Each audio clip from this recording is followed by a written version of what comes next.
That clip has done rounds across the globe. I have been called by Kenyans who live in the US, I've been called by Kenyans in Australia, and people asking the question, what's going on in our country? When did we become animals to treat people like that? I have explained that clip like I've never explained any public policy issue anywhere on earth, because the number of people who have called me, women leaders, everybody, for the foreigners, I keep telling them Kenya is better than this. That is an incident that involved some people. They don't represent us. That is not Kenya. Those are deviants like they are in other societies. But the globe, the world over, on the eve of the International Women's Day, that kind of thing happened. It has embarrassed and humiliated all of us. And I think it has called upon all of us to do more than just prescribe things to you. That's why I'm asking for a conversation. So, ask number one, Kevin, we must have a meeting with these wonderful people here in the next 3 weeks, not in this kind of hall. Let us find a place where we sit around like this, all of us. We talk to each other, they look us in the face as their leaders, and they tell us, we think you need to change this, you need to do this, you need to do that. They tell us where the problem is. Kama shida iko kwa polisi wetu wanatuambia, and I would like to be with the Inspector General. Leo mtu ujisikilie mambo yako. Hii iko namna hii. Kuna polisi pande ile, OCS wa pande ile anatusumbua, because that's how we will solve our problems. Ama namna gani? That's how we solve our problems. Because this thing is horrible. What happened is totally unconscionable. I mean, it's difficult to live with that experience. It is a nightmare. That in the middle of our capital city, a country that enjoys the reputation we do across the world, you can see this. That clip was playing a few hours after Moderna has announced the largest non-oil direct investment in a country in sub-Saharan Africa, about 60 billion, that are going to come here and manufacture vaccines from here. And then those people see that clip. How do you reconcile that? That the people must be asking, is that the country you are saying we are taking money? Who's going to work there? We take our women researchers and scientists to be treated like that on the roads. So, look, my brothers and sisters, because there's one thing we have in common, regardless of what we do in this society, there's one thing we have in common, and our common denominator is this. We are all citizens of this great country. And we have an equal responsibility to protect the reputation of our country and to build our country together. That's where I would like to begin. The story of Boda Boda in this country, let me tell you, contrary to a lot of nonsense you will hear from naysayers and other people, we as government, we are the ones who recognize, and it's a fact of life, that this is a sector that is going to drive so many aspects of our economy forward. And this is a sector we now must grow, develop, and work. That's why we must pay attention to it. Let me ask you people, and if we were in a round table, I would have directly asked an individual to respond to me. Do you want to tell me that there is a serious government anywhere on earth, a serikali inaongozwa na watu ambao wanafikiri, any serious government on earth that will ignore 2.4 million of its citizens? Unafikiri tunaweza kufanya hivyo? Sisi ni wajinga wa wapi? 2.4 million of our people are riders on the road. We have 22 million rides every day. You have heard my brother here say. And then we ignore that and say we start mistreating you and stuff like that. It doesn't work like that. The challenge we have had over the years, I formed a task force 2 years ago on Boda Boda. A cross-sectoral task force. Some of your leaders were in that task force. I brought in people from the faith-based organizations. There was even a pastor on the task force. Then they came up with fantastic recommendations. We started implementing the recommendations. Some of our political friends hijacked the recommendations and started now spending negative energy on it. You must have heard comments being made by people on political platforms. Oh, Boda Boda sio wahalifu. Tunataka kumwambia Matiangi na Kibicho. Matiangi na Kibicho ni kusomewa kila siku. Matiangi na Kibicho na IG mchue kwamba, kila siku. Yet, actually, our intentions were, let us reform this sector for the good of everyone. When this sector is reformed, it's good for you, genuine investors. It's very good for you because you want to operate in an orderly sector. Let us not lie let me begin with myself, Fred Matiangi. I've contributed to the purchase of motorcycles for some circles in my own area. Some vijanas have come together and approached me, and I have contributed to the purchase of motorcycles. My PS here, Karanja Kibicho, has contributed to the purchase of motorcycles in some of the circles, in some of the groups in his home county. We are involved in this. My brother Joe Musheru here has been working with these people. He has Boda Boda riders he knows who have approached him before, and he has contributed to their growth by assisting them to buy motorcycles. So do you want to tell me that we would contribute to a sector that we want to destroy? The intention is to organize this, because every time I've asked for statistics, what is the level of deviance that we are talking about? I mean, how many of these riders are a problem? I'm told the statistics comparatively, vary between 25 and 20%, which means for every 10 riders you have, about 8 of them are straightforward people who want to eke out a genuine living and move on and raise their families. So 2 or 3 of them are the ones who have infiltrated the sector. You guys are Kenyans like me. You know this. Some years back, the Matatu sector was invaded, including by Mungiki. Then it became impossible to manage. We had to struggle, all of us, work together and reform the sector. Get the wrong people out of the sector. So I want to make this very clear to all of us. Our focus as citizens, because government and you, we are citizens, is to clean up this Boda Boda sector. Remove the wrong people from amongst us. Ama mnataka kukaa now.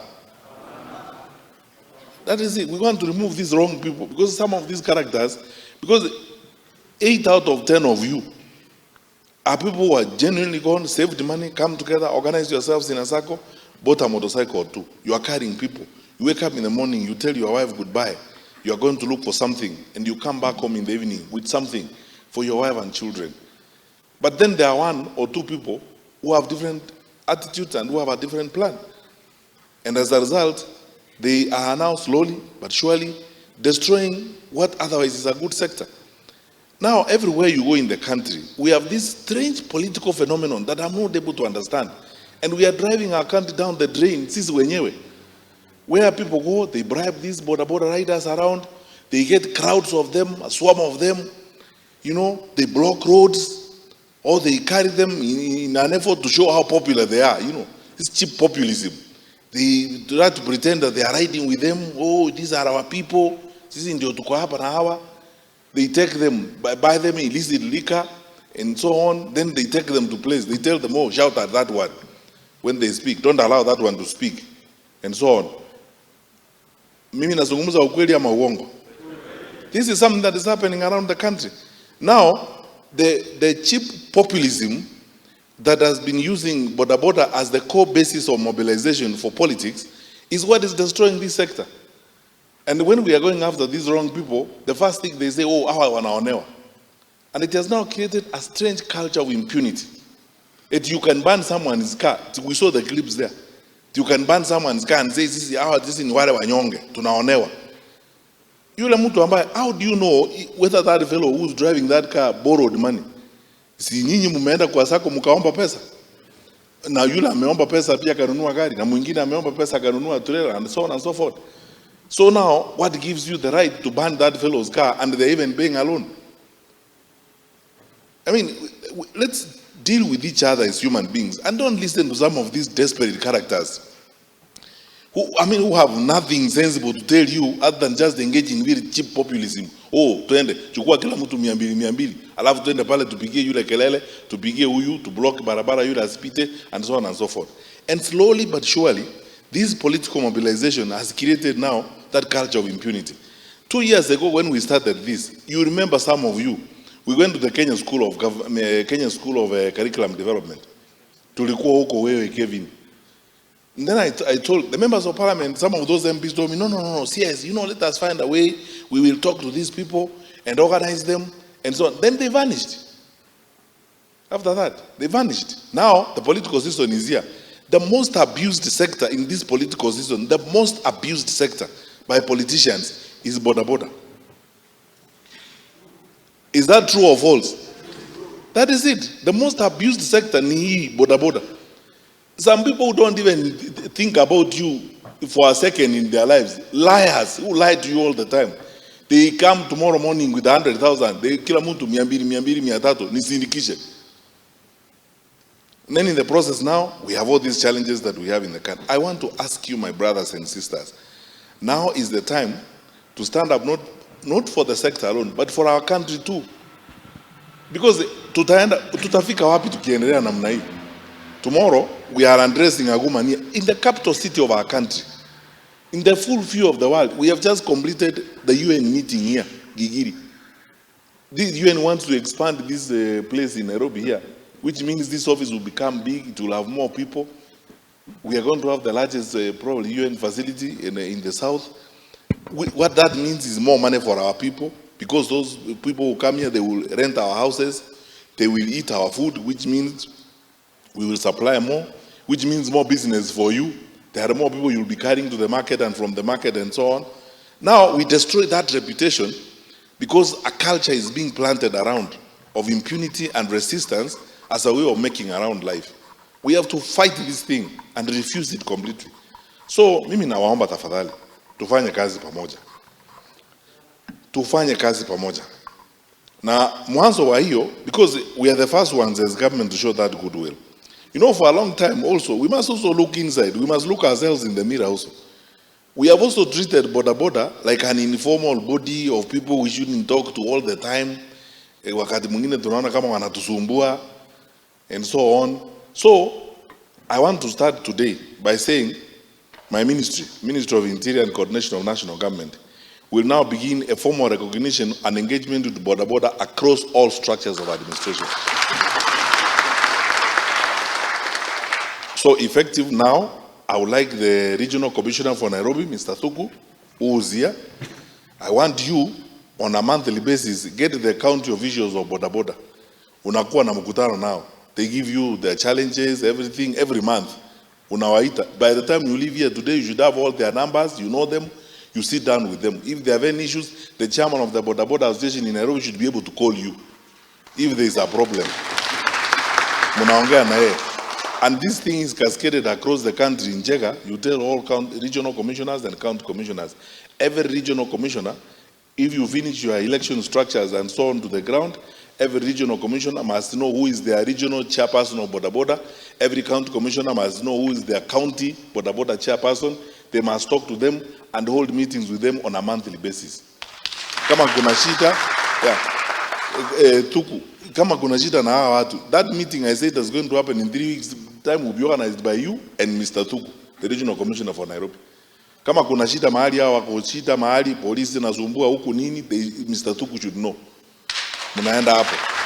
So that now, as you do your work, wakati mwingine mkifanya kazi usiku, kule kwingine tunasumbuliwa, kuna wakora pale, nini, all those things should be known by the regional commissioner. So that we formalize you, we deal with you. Tuache ile maneno ya kufikiria eti Boda Boda ni wasumbufu, ni watu wanatusumbua. No, these are our citizens engaged in legitimate work. Let us deal with them that way. Tuanzie hapo. Lakini sasa na kwa pande yenu nataka mtusaidie kwa sababu sasa we must organize this sector. When we checked around, mimi nataka tukubaliane hivi, the things that we have agreed today that must be done. Mnajua wale watu kati yenu ambao wanatusumbua wakora. You don't have to wait until we look for them. Give information to your nearest police station, volunteer information of these people who want to destroy the Boda Boda sector. Ili tutafute namna ya kukaa na hawa watu. Watoe so that they don't destroy the otherwise good business that you people are doing and the growth of this particular sector. But in addition, sasa mimi nataka tukubaliane. Every Boda Boda rider should be licensed. Kila mtu wa Boda Boda awe licensed. And I know, let's be frank. Tumekuwa tukisema unajua pesa ya kulipa licenses hii 5,800 ni mingi. Today, the news I want to give you is this. His Excellency President Uhuru Kenyatta has waived all that fees. You will be registered for free. So, Hakuna maneno ya 5,800. Njau si unasikia? Unio mtu wa NTSA yako hapa, hakuna kuitisha 5,800. President amesema free registration. So that sasa upate licenses, tujue we ni nani anaendesha boda boda na anaendesha wapi. From 21st of this month, this good man is going to post 52 registration centers across the country. In every one of our 52 Huduma centers in the country, we'll begin the process of registering Boda Boda riders. You go there and be registered. You'll fill a form, you'll be registered, and after you have been registered, you'll be given a smart rider's license. Na tumekubaliana Njau, wakifika kwa hiyo ofisi, hakuna mtu anauliza pesa, hakuna maneno ya chai, na hakuna maneno ya kitu ingine, soda na ujinga kama huu. Wawe registered.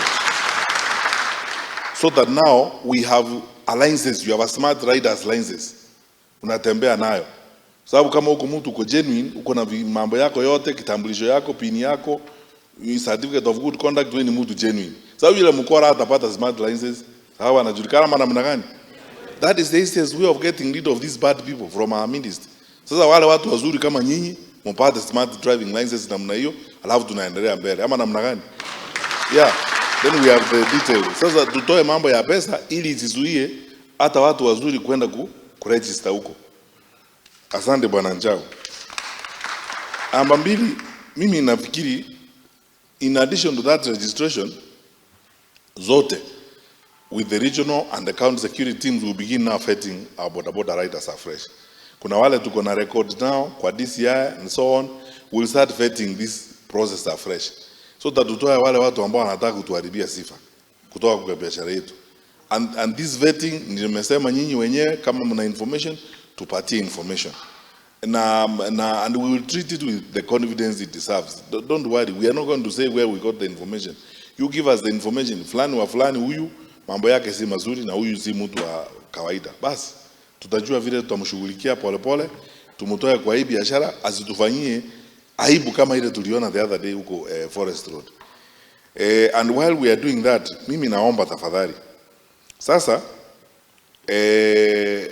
sisi wote tuingie kwa sako. In fact, this is not even news to you because all of you are in groups and you have organized groups. Many of these Boda Bodas are already in circles. Even in my own home county, I deal with some Boda Bodas who are in circles. Na niambianga, you know, CS, asa ukienda huku we tusaidie hii sako yetu. Tulikopa kununua pikipiki. Sasa tumefika mahali kidogo tumekwama, tusaidie. Mimi nawaambianga sawa, je nione mwisho wa mwezi huu kale kamshahara kangu kidogo nikate niwasaidie tuendelee tukiwa pamoja. Sasa na nyinyi, we now want to insist that within the period of registration, because we will open the books on 21st of March and we will do this exercise for 60 days consistently. Within those 60 days, please make sure you have a smart rider's license. Smart rider's license. And in that process, when you are getting that smart rider's license, we will also make sure that you are belong to a SACCO. Already you are in SACCOs. Now, mtu wa kuregister SACCO ni huyu. Na unajua vile tunafanyanga SACCO ya matatu already, na buses. The tradition is already there, it's already set. Now we want all Boda Boda riders and particularly operators, Boda Boda operators, to be organized in SACCOs, the way the matatu owners are in SACCOs. They already exist in many parts of the country. It's a question of just them coming and registering with you so that you give them a certificate. You say, as we are a South B, a SACCO, here is your certificate. You go to your office, you put it up there, so you belong to this SACCO. Sasa mtu akifanya makosa kutumia jina yenu mnasema hapana huyu mtu si wa SACCO yetu. Huyu tumjui na hatujamuona akiendesha boda boda hapa. Huyu hatujui mahali ametoka. Na mtu akiingia kwenu and they are not members of your SACCO, mnaripoti kwa polisi haraka. Kuna mtu amekuja hapa hatujamjua, sio member wa SACCO yetu na tuletea shida. Alafu sasa inakuwa rahisi kwa sisi kutafuta watu na kuadhibu.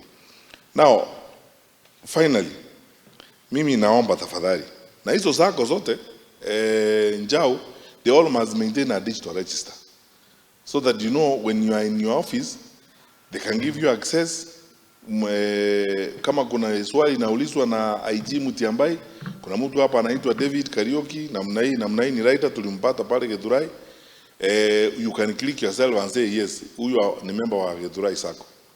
Ama iko namna, kila sacco iwe na record yake na kila sacco iwe na digital record as it were.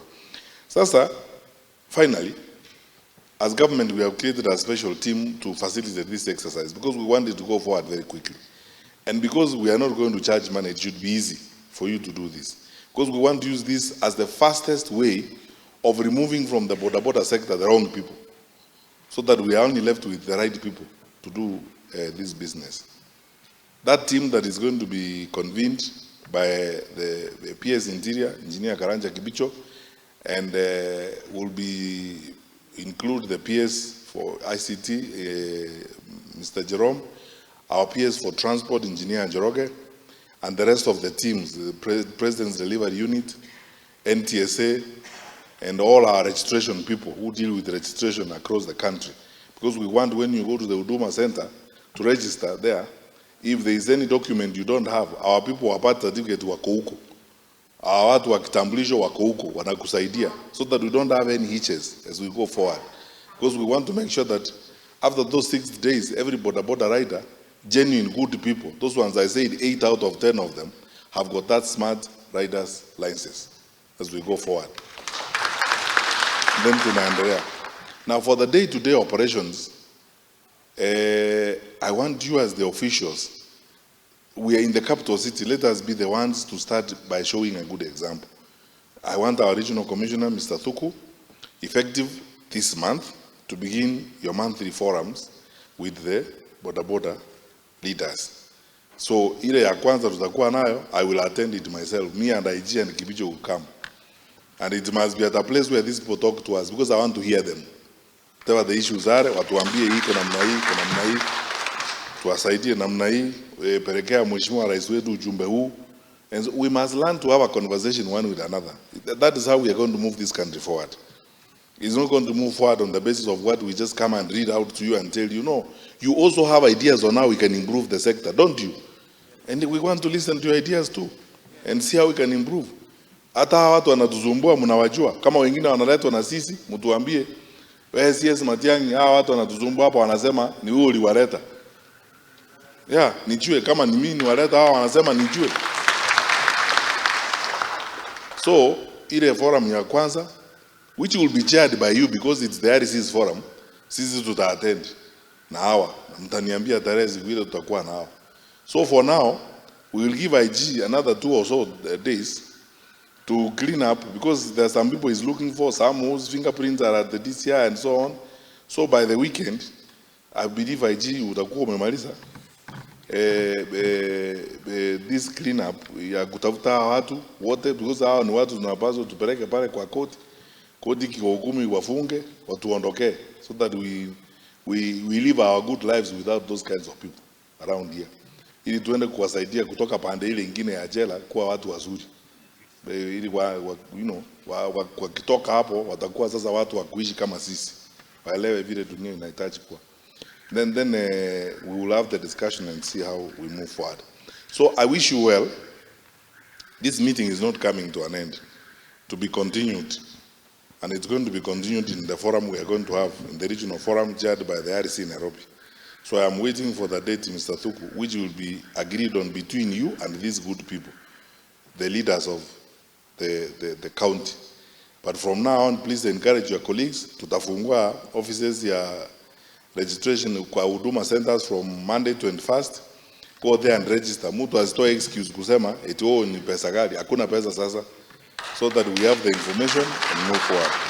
So I thank you very much, and I think as we go forward, if we implement these measures and we work together, we have a system of sharing information. Soon we will give you a Boda Boda hotline, where you can report certain things that you think we need to know, and you work with your security sector people. Slowly but surely we will improve this sector and end up to do well. And then my brothers and sisters, encourage our colleagues, wherever they are across the country, that the election season should not be an opportunity to destroy our country. Sasa tunasanyana, tunafuata watu wa siasa, wengine sasa mambo yao uelewi ni nini. Kila siku ni kutuambia hizi tunaonewa, sijui nani anaonea mtu. Sasa wewe unaambiwa tunaonewa ili uchome gari ya mtu, eti unajua huyo anaendesha gari ndiye anatuonea. And then we create that kind of silly culture which will very easily destroy our great nation if we continue that way. We are all citizens of this country. We want, as my brother Musheru said, to support you. Some of your circles, like I saw in Nanyuki, in parts of Nyeri, are now building houses. They are landlords. They are going to own houses. They are doing well. So tomorrow's rider, will he go to that house and burn it and say yule wa nyumba ile na waonea? Si alianza mahali akafika mahali amefika saa hii. Sasa hii style ya kusema unaonewa, eti tunaonewa, wanyonge tunaonewa. And then in the process now you want to, yule mtu wa gari labda 2 years ago alikuwa wa Boda Boda, na wewe utakuwa mtu wa gari another 2 years from now by the grace of God, na utakuwa mtu wa trailer na ukuwe mtu una nyumba yako na mambo kama hayo. Sasa siku hiyo tukuchomea nyumba kusema tumetuonea. Let us be reasonable people in the manner in which we carry ourselves forward. I think with these measures and by the grace of God, if we all work together, we will sort this out. My parting words are this: discipline, discipline, discipline. And we can discipline ourselves and each other. Serikali, we don't have 50 million police officers to look after every Kenyan. So sasa nyinyi wenyewe mkiwa kwa sako, you can even put your rules and regulations. And sasa kwa sako yetu, ukifanya namna hii tunakufukuza. Ama namna gani? That is it. Then you manage yourselves. Self-regulation work. You want to work